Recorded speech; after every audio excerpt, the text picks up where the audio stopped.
What's up guys, it is THETBALL and I am back with another video. So today we're going to be going over 10 former NBA players who are still getting paid to not play.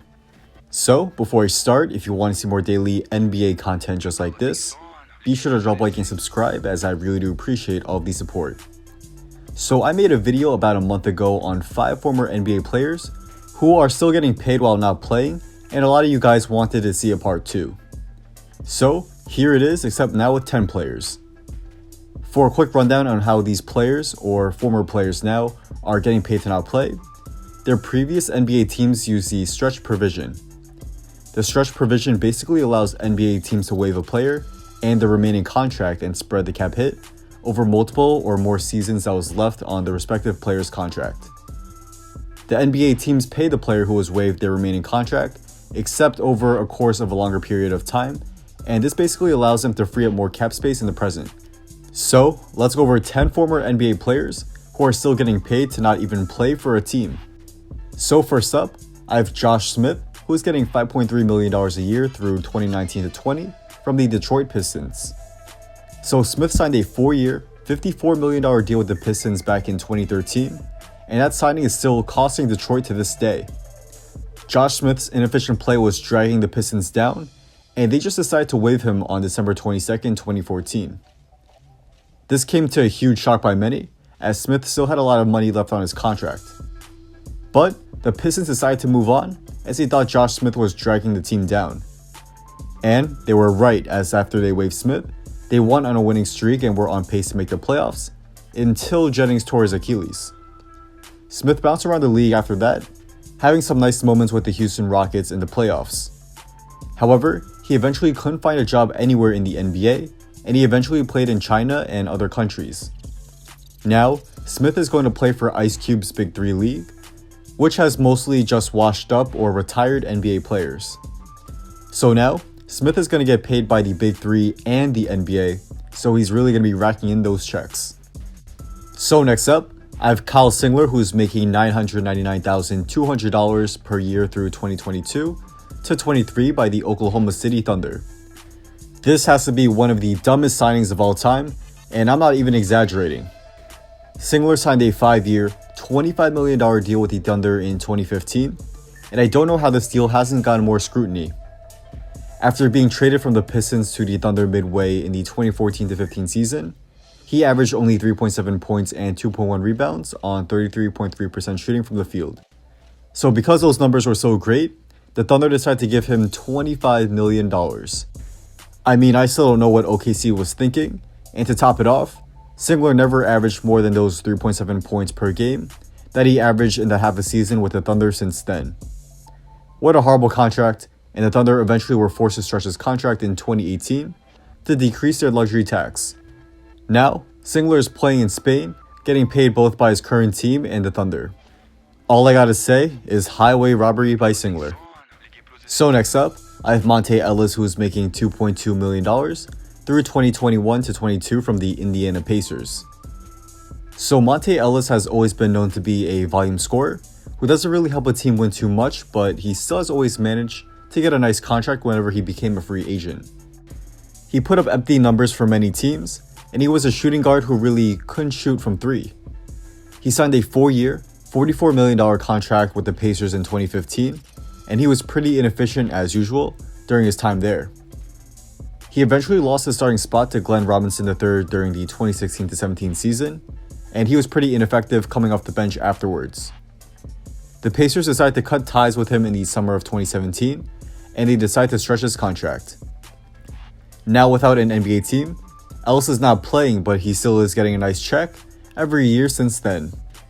Matt Barnes is going to get $2.1 million per year through the 2019 to 20 season by the Sacramento Kings. So Barnes was stretched by the Kings back in 2017 to make room for the incoming players from the DeMarcus Cousins trade. He later signed with the Warriors that season and won a chip, so I guess you can say that things worked out pretty well for him. He got a ring, and now he's still being paid $2.1 million a year by the Kings. Life is good for Barnes, and he's appeared on shows like Undisputed to talk basketball as well. So it looks like he's bringing in money from a lot of different sources, as he's likely being paid for being on these shows, along with the money he's getting from the Kings. So now this is where things get interesting. The following two NBA players retired with money still left on their contract. NBA teams can waive the retired player and still pay them the money left on their contract. And that's exactly what the Spurs did with Tim Duncan, who is being paid $1.8 million through the end of 2018-19 season. The Spurs waived Duncan at the end of 2016 when Duncan announced that he was going to retire. Duncan had $6.4 million left of salary on his contract since he opted into his deal before he retired. So, San Antonio still decided to pay him the remainder of his contract and stretch the remainder of his deal over 3 years. Caron Butler is also getting the same treatment with the Kings, earning $517,220 through the end of 2018-19. He's getting bi-weekly checks of $20,000 by Sacramento, which seems like a pretty awesome deal. Butler would probably agree, as he said in an interview that, quote, "It's a good situation to be in, knowing you've got some more cash flow coming in. My kids love it." And I'm sure they do, as the extra money can go a long way in getting a ton of extra gifts. And some of those gifts can include tickets to NBA games or concerts, and you can get those things at SeatGeek. So a quick shout out to them, who are the sponsors of today's video. SeatGeek is a ticket app that takes the confusion out of buying tickets, and using the app, you can see which ticket is a good deal which has a green dot, or a bad deal which has a red dot for any sporting event or concert. It's an easy to navigate app, and it's a must-have for anyone who's interested in attending an event.